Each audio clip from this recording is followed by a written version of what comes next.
I'm Nicole Mittenfelner Carl, and I'm the Special Projects Lead for the Collaboratory for Teacher Education at the University of Pennsylvania Graduate School of Education. I've been teaching online teacher education courses for almost a year now, so I'm very excited to have these three veteran online teacher educators here to help us think about ways to foster student engagement in both synchronous and asynchronous online classes. So before we begin, I would like to first thank all of you for attending and to set a few norms for this virtual conversation. There are over 80 people in attendance today, which is incredibly exciting, but also necessitates that we engage together virtually in a different way. Thus, I would like to ask that everyone remain muted and keep their video off during the panel presentation. If at any time you have technical issues or need assistance, please send a direct chat message to Janine. Our time together will include hearing from each panelist for approximately 8 to 10 minutes. During that time, if you have any questions for the panelists, please type them into the chat and direct that chat message to Taylor, who will be fielding all of our questions. We will have time for a few questions after all of the panel presentations. Taylor will also be typing notes for folks to refer to into the chat. After the whole group question and answer time, we want to devote the rest of our time together in breakout rooms so that you all can engage with each other. So without further ado, I'm going to briefly introduce each of our three panelists. Betty Chandy is the Director for Online Learning at Penn GSE Catalyst. She runs the virtual online teaching and experiences in applied computational thinking certificate programs at Penn GSE. Her research interests include design of learning environments, online teaching and learning, the use of innovative technology within classrooms, and teacher development. Betty has worked extensively with technology professional development programs for teachers in the US, the Middle East, and India. She earned her doctorate from Penn GSE in 2013 in teaching, learning, and curriculum. Mike Flynn is the Director of Mathematics Leadership Programs at Mount Holyoke College. He runs the Master of Arts in Teaching Mathematics program and creates a wide variety of professional learning for educators looking to become leaders in mathematics education. Mike also travels to schools around the country to work with teachers, coaches, and administrators. His expertise on developing educators' mathematical content knowledge and supporting systemic change in school districts helps make these big shifts much easier for staff, students, and parents. Mike is also the author of Beyond Answers, Exploring Mathematical Practices with Young Children. Megan Kelly Peterson worked as a 3rd and 4th grade teacher and elementary math coach with Seattle Public Schools before completing her PhD at the University of Washington. She is currently a senior lecturer in the College of Education at the University of Washington, directing the U-ACT program, Alternative Route Teacher Preparation Program. Her research interests include elementary math education and teacher preparation, including alternative routes to teacher preparation. Thank you to all three of you for being a part of this panel and conversation today. I asked each panelist to think about the following 2 questions to guide what they share with us. 1, what are the most effective ways you foster student engagement in online learning in higher education courses? And 2, what are some common pitfalls for beginners to online teaching and how can these be addressed? So now we are going to begin with Betty as our first panelist.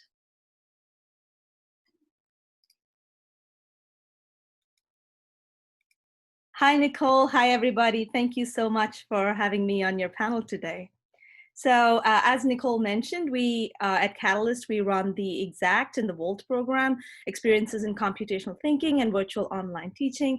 Both are fully online professional development programs that are geared towards teachers who are already in classrooms, the working professional teacher, and that's our program. So the VOLT has been running for 5 years now, and I'd like to just share a few points based on my experience with online teaching.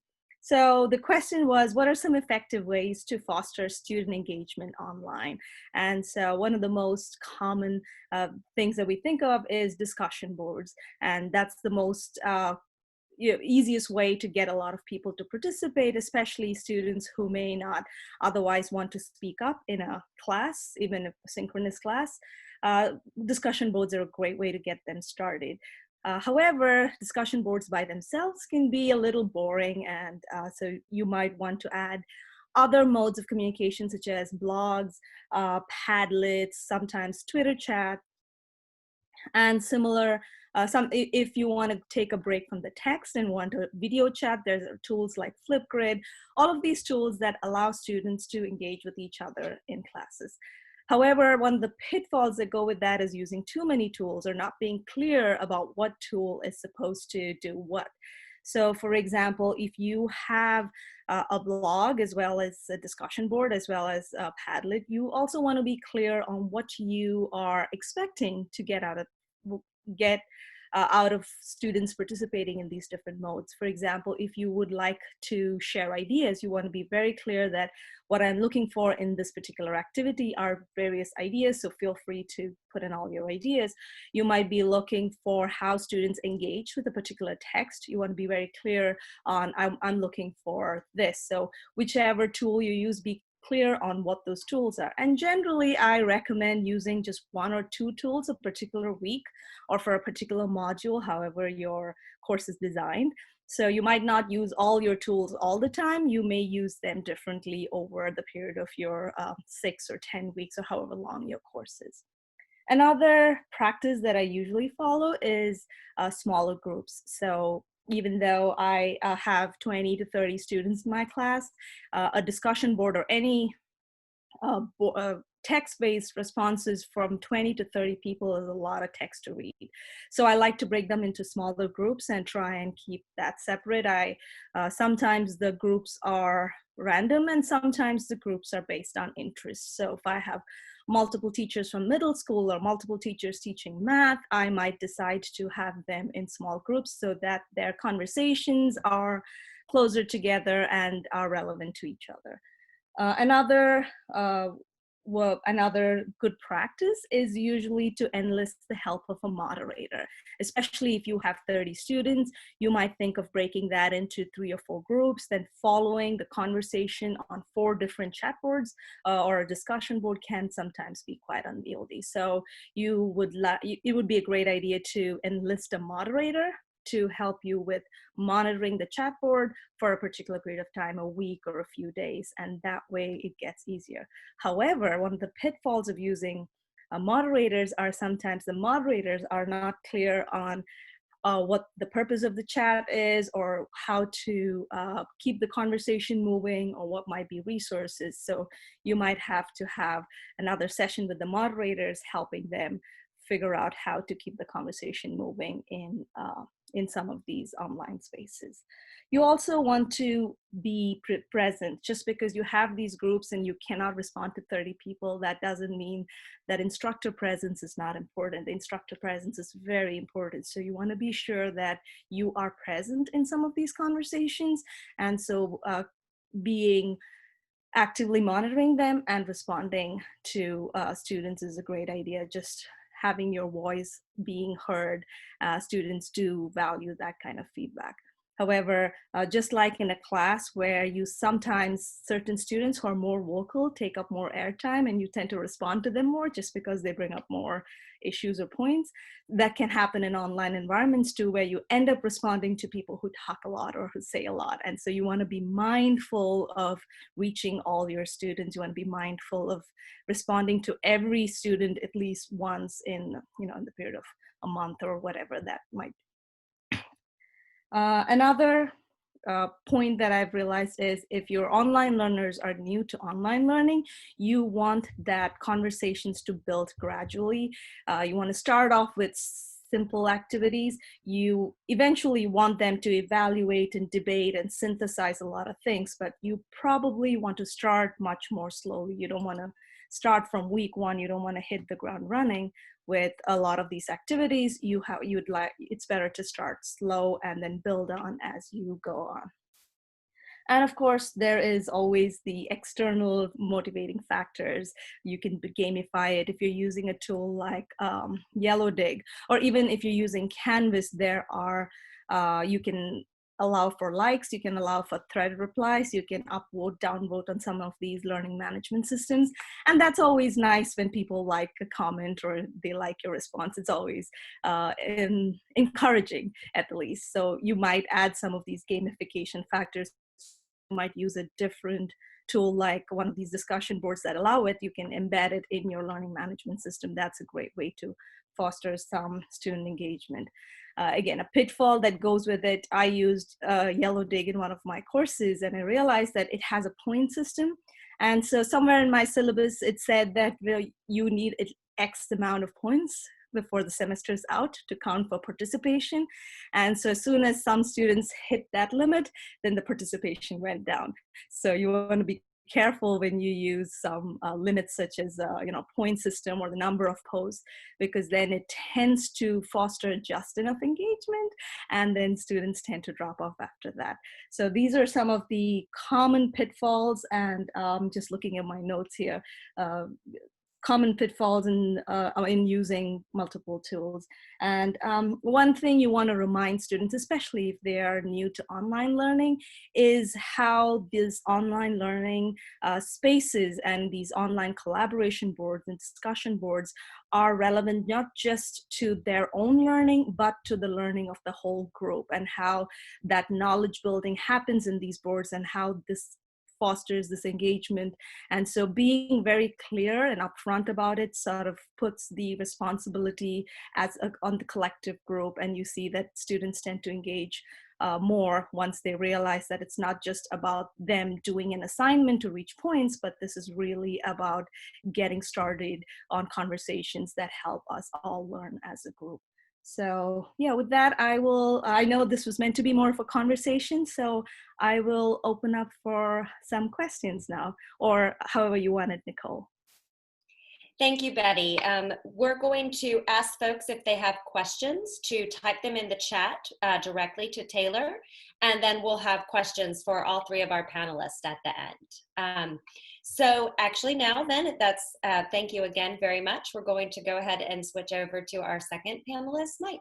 Thank you, Betty, and welcome, Mike.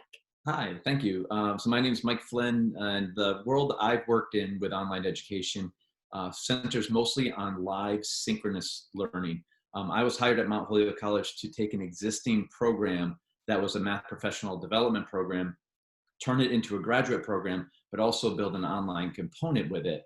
And the challenge was that this program used to exist as a face-to-face live interactive experience where people did math in real time. So we have adults who are constructing visual representations, building concrete models, and having these really robust discussions and debates and sharing their thinking and what they've developed with one another.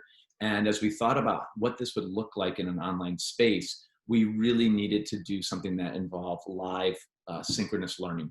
So we began and designed what we call dynamic hybrid learning, which blends both online and on-campus people at the same time. So the way we've set this up is I kind of leverage my video production background, which is what I went to school for before education, to set up a classroom space that looks like a TV studio. So we have a dynamic camera that moves and pans and zooms around the room with preset positions so that we can actually go to any table where students who are on campus are sitting, and we'll label those tables, table 1, table 2, table 3. And if someone at that table is talking, the facilitator or the instructor can actually just push the touchpad to number 2, and the camera pans right over and zooms in on table 2. So anyone who's joining our class live online sees those participants right up close, and it feels like they're sitting right there. The camera is actually positioned on a huge monitor where all the folks who are online show up like you're all seeing us right now as like little boxes there, but it's much bigger. So we can see all the online participants. And so we invite the folks who are participating online to be part of the class the same as those who are on campus. So the way we've done this is we position everything so that the folks who are online feel like they're sitting at a table within the room. That's what the perspective looks like for them. And the instructor uses all of the same facilitation moves that they would do with a face-to-face group to do this hybrid facilitation. So they're also, as they're addressing the on-campus participants, they're looking at the screen and addressing the online ones at the same time. we're doing small group and whole group work. The small group work, which is actually pretty interesting, is also can be done in a hybrid format. So we have in any given class 5 or 6 iPads that are logged into the main meeting room in Zoom as well, and they're called breakout group 1, 2, 3, 4. And as we go to make our new breakout rooms to do small group instruction, the facilitator will actually assign 2 of the on-campus participants to breakout group 1, and then that's the iPad. And so the breakout group 1 iPad also gets assigned to group 1, and then we take 2 online participants and put them also in breakout group 1, and we do that for each iPad.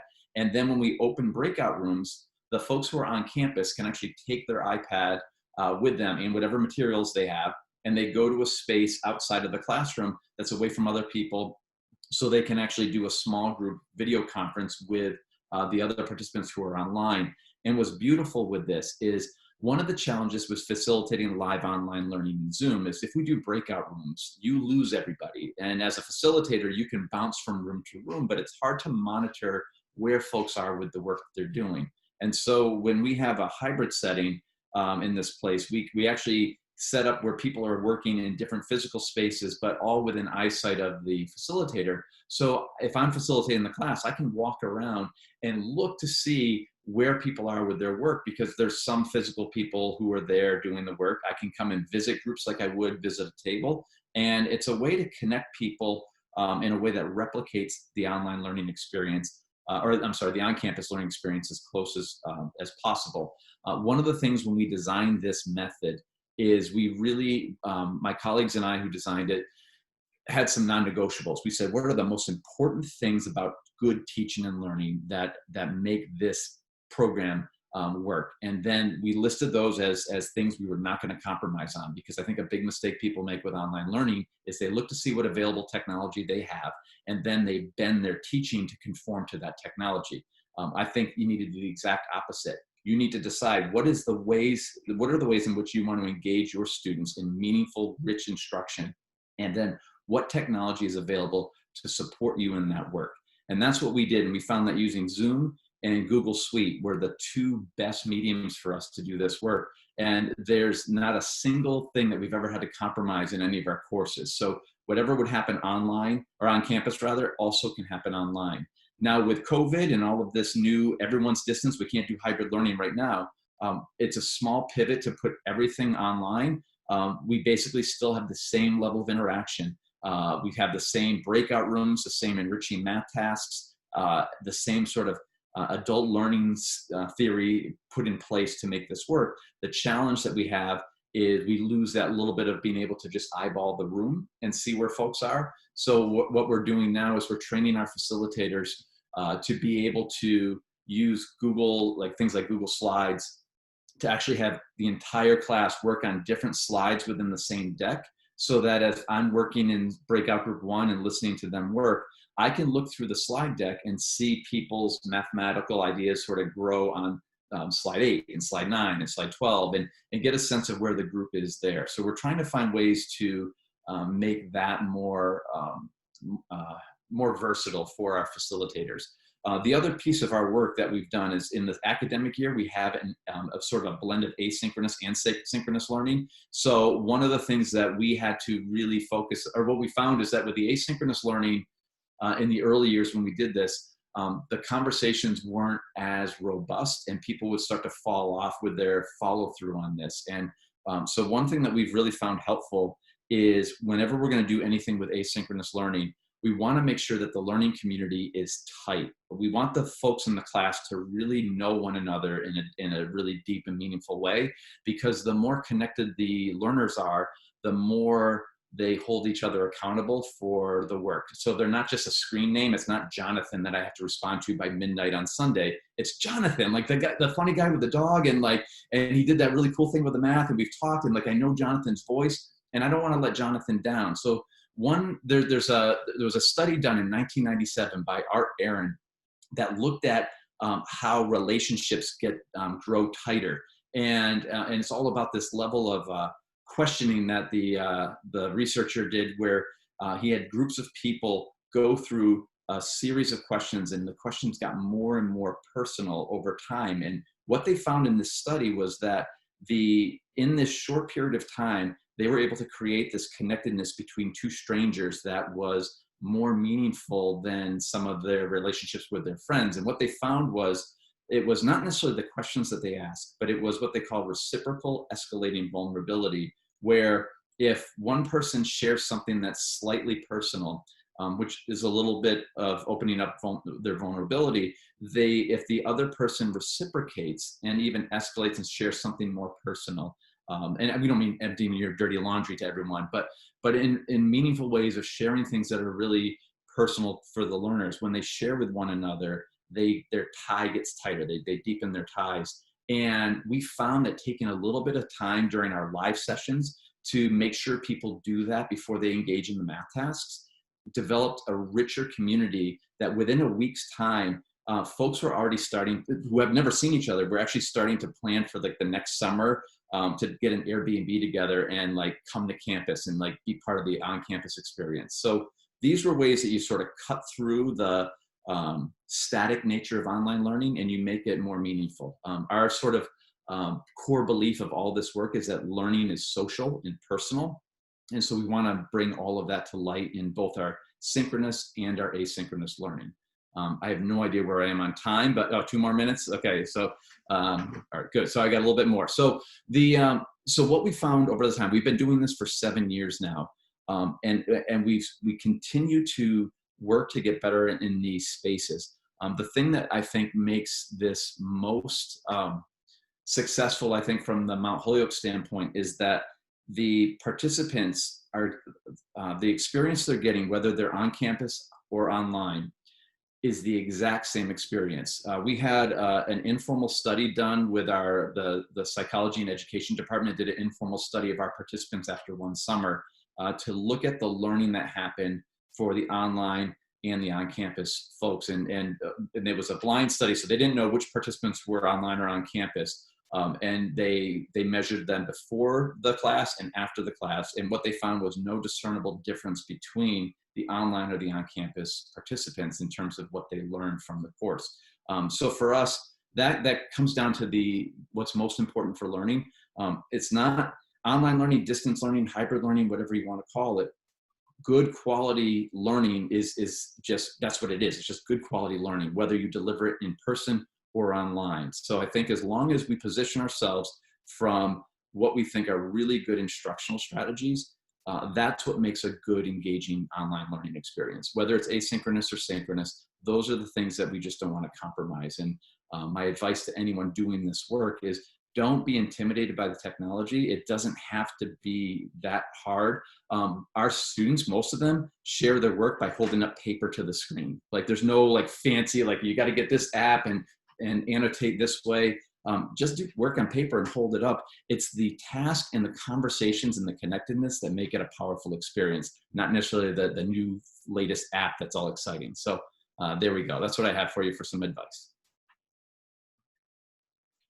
Thank you, Mike. And so a couple of things I'd like to remind folks that if you have questions for Mike or Betty at this point, please chat them to Taylor. And I would also just like to draw folks' attention to the chat if you haven't looked at it yet. Taylor has been typing notes and key points from each of our panelists so far. So take a look at that if you haven't. And finally, I'd like to welcome our final panelist, Megan. Thank you. Hello, everyone. Going third means that I get to listen to brilliance of a couple of other people, as well as try to think, oh, I see a lot of connections I can make, or I definitely want to build off of some of those things. So I'm so grateful to have the opportunity to learn from both Betty and Mike so far. I am the director of an alternative route teacher preparation program in Washington, and all of our teachers are full-time teachers of record while they are on limited teaching certificates. So they are working full-time as teachers and taking graduate classes at night. And we have primarily been a synchronous program online for the last 4-ish years, given traffic in and around the Seattle area, and also since we're supporting teachers all across the state of Washington. But I think that there is something so interesting about this current moment in time that is causing myself and my colleagues to really be much more thoughtful about the ways that we're trying to support our learners and actually thinking about how we're continuing to develop and design our program moving forward. And I think a lot of these things build on what we've heard already today from both Betty and Mike. And for me, as I started as a 3rd and 4th grade elementary school teacher, and I am learning every single year that I keep teaching, whoever my learners are or whoever my students are. And I think that relationships, which I heard Mike talking a lot about, is something that's so, so critically important. And it feels that right now in this moment, that feels even more important to me and to definitely to my students as I've been talking with them. And so we're wondering a lot, and I think I'm kind of blending the two questions together, both what are some strategies we do as well as what are some pitfalls or advice. And we're recognizing that this moment in time feels incredibly stressful and overwhelming. A number of us now have kids at home, so we are both working full-time as well as managing children. We're managing our own stress. We maybe have gotten sick or will get sick or are caring for other people who are. And so while we have primarily been a synchronous program, that is, we've been using Zoom and Canvas, which is the learning management system we use at the University of Washington, and Google Suite, we have always had classes online via Zoom and everybody's logged in at the same time. We're actually thinking a lot about how to blend or create flexibility for our learners. That also creates flexibility for us because there are definitely times after I've been in 5 Zoom meetings where I've had to have my video on and I'm exhausted and I'm tired and now I teach tonight, right? That thinking again about the ways that we're taking care of ourselves and each other, that we're thinking a lot more about hybrid spaces, both synchronous and asynchronous, and thinking about creating flexibility for our learners and also creating opportunities for them to make choice. So we are taking some of our classes that have historically met at 5 p.m. sometime on Wednesday evenings and said to our teachers, because they're all engaged in remote learning right now in a variety of different ways, depending on what their district is telling us, that we are thinking about giving them options. You can choose to come and participate synchronously, or you can choose to participate asynchronously. And we're covering the same content in our courses, but giving choice to our teachers in order for them to say, here's what's best for me, here's what works for me right now. I've got a sick parent or I've got a sick kid or something like that. It means a little extra work on our part as instructors on the front end of designing both kinds of learning content for our teachers, that is both synchronous and asynchronous, same content, but we're presenting an option to our learner about how they choose to finish their work and learn the content. But we're also developing and creating these resources that we can use again and again in the future or use in really different contexts and settings. So I'm trying to be really thoughtful and listen very carefully to my needs and to my students' needs and to their families' needs, and think about how we're shifting what things look like right now, and also being really extra patient and kind with ourselves and one another. I look forward to returning to what was normal, but I actually even think that that's going to look really different in the future. And so how are we creating spaces that we can learn from right now, but also take time to build and foster and care for ourselves and one another? I think that some of the things, so my press or my wondering that I keep thinking about with alongside my team of instructors is this balance of synchronous and asynchronous. What's needed in order to build really powerful, productive learning relationships? Does that have to always be synchronous? How can it be asynchronous? How can we find kind of a blend of these two pieces that feels really important to us, at least right now? I think that a couple of things that I try to do inside of these spaces is to create opportunities for learners to get to know one another. I heard Mike say this. I heard Betty talk about discussion posts and where there are opportunities for, especially for learners to be able to build off of and riff off of each other's thinking. That one of the things that I think can be really hard, whether it's asynchronous or synchronous, is how do you kind of get that interaction going? How do you build and prime conversations? And so when I have synchronous class spaces, I like to try to use, if I'm using Zoom, I use the chat feature where I put out a prompt and I say, everybody write your response inside of the chat feature.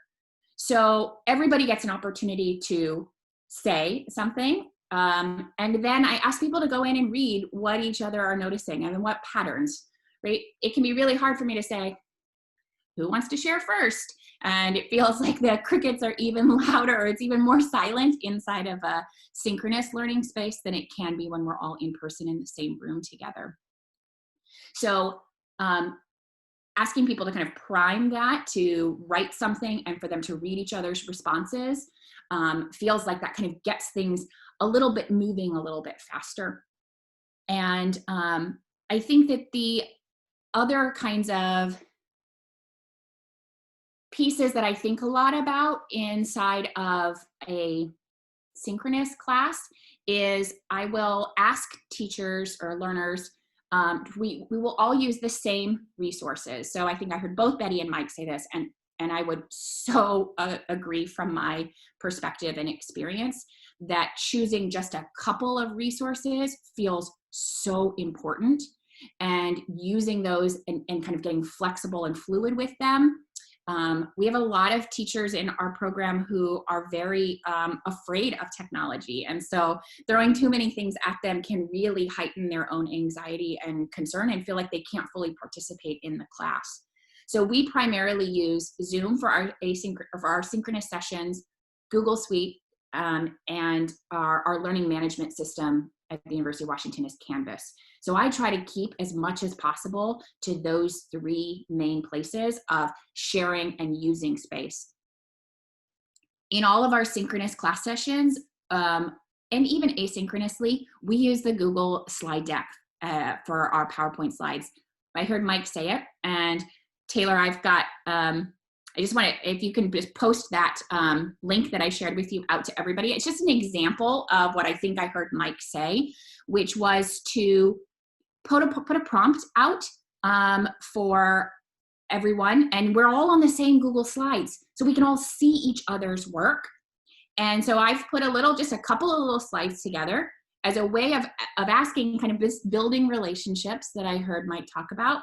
But when we're all on the same slide deck, we can see, and I can assign people to particular slides. So a question of what is something surprising that you've learned about yourself or your family as you've sheltered in place for the past few weeks. I've learned a lot about myself and my family, and some things I'm proud of and some things not so much. But then I put everybody, I say, based on your first name, first letter in your name, pop in something in there, right? So that everybody can see everybody's work, so that when we all come back together to the whole group, or when we're ready to talk about things, everybody's responses are there. It also is this common artifact that we can all use to kind of keep coming back to. So when I send people out to small groups, I'll assign them a particular slide so that when we come back, everybody can see it. Or when we're in the whole group like this, everyone can see everybody else's responses. And it just primes the conversation in a way, as well as giving us an opportunity to share those things about ourselves. I also really encourage people to have their kids come and wave on the screen, or their pets, or to eat their dinner together and to talk with each other. So we use the name feature inside of Zoom to change your name to whatever your dinner is that you're having, or your pet's name, or your favorite sport, as a way of us also trying to support one another to learn other things about ourselves and each other, and do the kind of relationship building that I heard Mike talk about. I think that's about it. I had a 2-minute warning. All right, thanks. So thank you, Megan. Actually, if I could ask all of our panelists to turn their video back on, the three of you, because we're going to spend some time now in whole group question and answer. So I have a couple of questions that I'm going to pose to you all. So I think directly following what you were just talking about, Megan, and what the rest of the group had mentioned, is this idea of building relationships. And I love the things that you were just suggesting to do in Zoom that I might try out on Wednesday when I'm teaching. And so I'm curious, though, to know, what are some strategies, and many of our attendees wanted to know, what are some strategies to do that when you only have asynchronous communication? What are some ways that we can work to, and this is for everyone, Mike and Betty as well, to think about building those relationships in asynchronous sessions? I try to use discussion posts similarly to what those PowerPoint slide deck might be, right? Where I'll post something and I really try to really clearly highlight or articulate for people that I'd like you to respond to each other's posts, right? That's a part of the kind of participation or expectation. And we use Canvas, like I've said, and I will use the video feature inside of Canvas to take short clips of myself, not rehearsing them a whole bunch, right? Like messing up and bumbling over my words, which I do very, very easily, and in order to try to encourage people to use the video as a way of also interacting with one another instead of everything being typed, is that I feel like that just brings in a really different kind of little way of getting to know one another. Yeah, I would agree with that. That's sort of what I do in my classes too. Just like Megan mentioned, I try to, especially at the beginning of my classes, like in the early weeks, I try to really limit the number of tools or spaces. And so Canvas is the learning management system that we use too. And one good thing about Canvas is you can embed external tools. So something like Flipgrid can be embedded in Canvas, so students don't need to go out or figure something out. One of the common activities that I have in fully online classes is I have them introduce themselves using Flipgrid, which is a video tool. That way you have a voice, a face to a name rather than a lot of text. So in fact, the first week I do multiple activities that just get people familiar with each other, so that Betty Chandy is not just a name, it's a person with 3 kids and a dog and whatever else that goes with it. So that's, again, the introduction section. However you're breaking the ice in the first week, that's a good place to try and bring the person out rather than just a name, and that's a great way to start. Yeah, and I won't say too much because I agree with both of what you said around the use of video and voice and everything. Sometimes what helps too with asynchronous is for folks to actually create a short PowerPoint or Google Slides or Keynote, whatever platform they want to use, slides about a little bit about themselves as well. I mean, it really comes down to just breaking the barrier of sort of just being a screen name and actually showing the humanity, the person that's there. Once you feel connected to a person, you start to build that learning community. So whichever medium works for you to do that, and whatever technology you're comfortable with, the important thing is that you're giving your students and your participants a chance to connect and collaborate and get to know one another beyond the assignments that you give them. Thank you, all 3 of you, for those answers. Another question, and I'm going to direct this to you, Mike, because you mentioned these exact terminology, but I would like to hear from everyone on this question as well. What are some examples of those non-negotiable practices that you carry over? You know, good teaching is good teaching, whether it's online or in person or asynchronous or synchronous. And so some of our attendees were curious, what were some examples of those non-negotiable practices?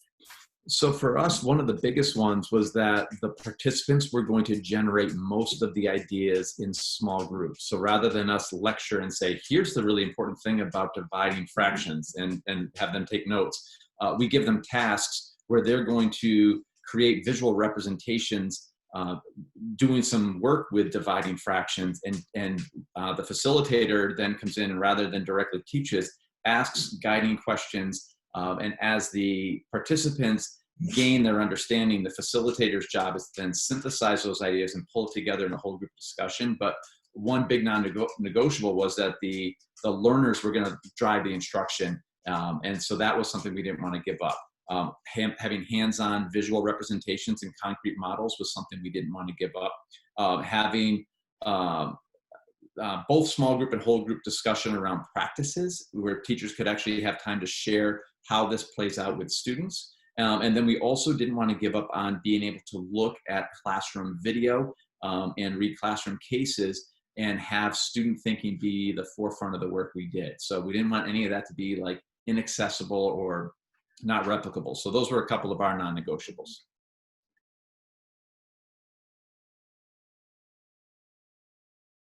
I think Betty or Megan, are there similar kind of non-negotiables? yeah, I would like agree to every single one that Mike just said as an elementary math teacher myself, right? I think that the ways of trying to think about collaboration, which it seems like learning in community, that we learn by doing and we learn by doing together, feels really, really important to our work. And while we've primarily been synchronous, I'm still trying to figure out the best ways of supporting learners to do that asynchronously in ways that don't feel like it's extra work, right? It is, you've got this assignment, you've got to be able to talk to one another. It can feel really overwhelming to then be like, oh, now I have to go organize and schedule something with some other group of people. So I'm still trying to figure that one out. So anyone else has ideas around that, that would be fantastic as we try to think about creating more asynchronous spaces too. And I think we really think carefully. All of our teachers are practicing teachers. All of our learners are. So we're thinking about all of our assignments always being super, super relevant to what they're going out and doing every day. And that feels, whether I'm in person, whether I'm online, whether I'm synchronous or asynchronous, that gets a motivation and a buy-in in a way, and an engagement of that this is something that is useful to you tomorrow. So now that all teachers in Washington are doing remote learning through the entire rest of the academic year, it has pressed us to think really carefully about what are our assignments, given the contexts have always been really different in different schools and school districts, but even more so now because remote learning looks completely different from one school to the next, even from one teacher to the next. I agree with everything Mike and Megan just said. And again, even in my classes, it was all about the participant-generated ideas. How do we keep those conversations going, and being sure that everybody's voice is heard, and making sure that we are building on those ideas was in the class that I teach face-to-face. So I used to teach face-to-face. That was really important, and making sure students made the connections between whatever we're discussing in class and their own practice. And we want to keep that ability to make those connections and make those connections visible throughout. And so again, using different tools to using the right kind of technology to make that student thinking visible, and the right kind of technologies to enable that conversation to keep going was very important. Thank you. So we're going to have one final question, and then we're going to spend some time in breakout rooms so that all of our participants can talk to you all and to each other. But the final question here is, what are effective ways to foster learning in online science labs?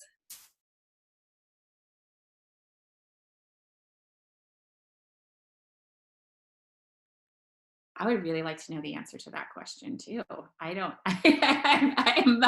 I'm completely stumped in thinking about that from my own experience.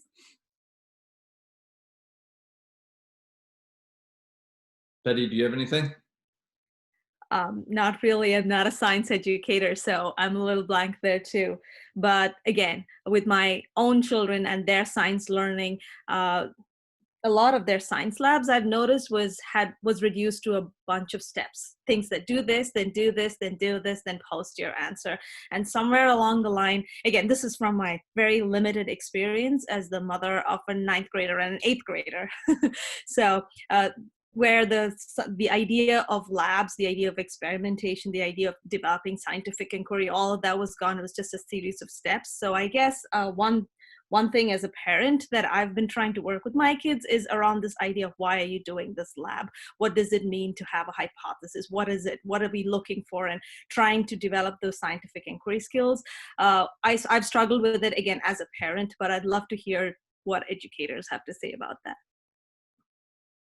And I've not done, so up until 2 years ago, I taught the science methods class for elementary teachers at Mount Holyoke, but I've not done that online. It was face-to-face. But I can say one of the things that I do in the work that I do is I really try to think about, how could I replicate this in the online world? And I've never been asked to replicate the science that we would do, but As I start to think about this initially, it feels like a lot of the stuff that I would have done with my students, whether we are doing anything with biology or physics, that much of that could be replicated at home, even in a live setting, that we could, as long as they had the materials they needed, that we could actually conduct live labs. They could do it in partners. If you have to do it asynchronously, perhaps they can do the labs independently and post the results.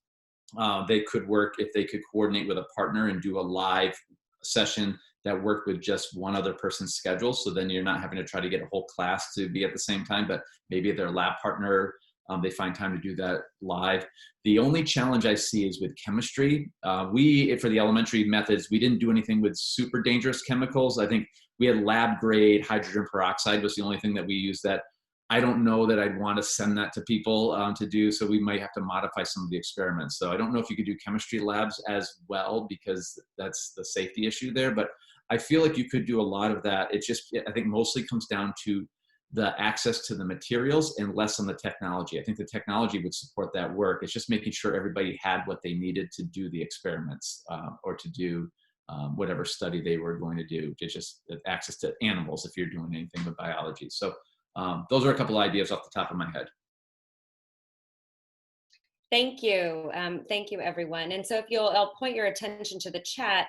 Taylor has also just pointed one of our participants had some ideas. So I think this is a great segue for us to get into, let